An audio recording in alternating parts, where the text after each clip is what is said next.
بسم اللہ الرحمن الرحیم۔ السلام علیکم تمام پاکستانی کو یوٹیوب چینل عام سی باتیں کی طرف سے جشن آزادی بہت بہت مبارک ہو، اور خدا کرے رہتی دنیا تک یہ پاک وطن قائم و دائم رہے۔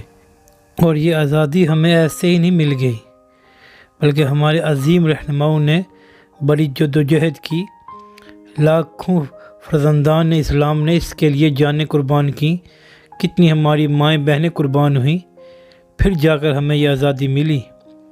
اور ہمیں اس پاک وطن کی قدر کرنی چاہیے جیسے اپنی ماں کی قدر کی جاتی ہے۔ اور آزادی کی قدر ان سے پوچھیں جو فلسطین میں ہیں اور کشمیر میں ہیں، جو ایک آزاد سانس کے لیے بھی قربانی دیتے ہیں۔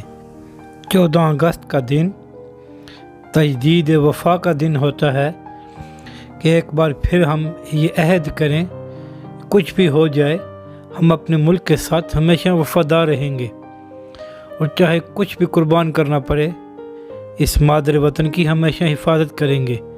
اور پاک فوج جو ہر محاذ پر پاکستان کا دفاع کرتی ہے، ہم بھی اس کے ساتھ شانہ بشانہ کھڑے ہوں گے۔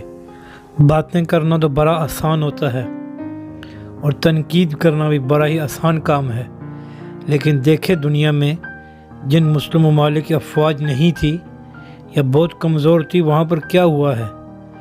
لاکھوں جانیں چلی گئیں اور کوئی پوچھنے والا نہیں ہے۔ یہ تو ہماری پاک آرمی ہے، ہر محاذ پر لڑ رہی ہے، اور اللہ کا شکر ہے پاکستان کے چپے چپے کی حفاظت کر رہی ہے، اور دشمنوں کو ناکچے نے چبائے ہوئے ہیں۔ اس لیے ہم اس موقع پر اپنی پاک افواج کو بھی سلامی پیش کرتے ہیں جو پاکستان کی سرحدوں کے محافظ ہیں۔ آخر میں ہم اس دعا کے ساتھ اختتام کرتے ہیں، خدا کرے کہ میری ارض پاک پر اترے وہ فصل گل جسے اندیشہ زوال نہ ہو، یہاں جو پھول کھلے وہ کھلا رہے صدیوں، یہاں خزاں کو گزرنے کی کبھی مجال نہ ہو، خدا کرے کہ میرے ایک بھی ہم وطن کے لیے حیات جرم نہ ہو، زندگی وبال نہ ہو۔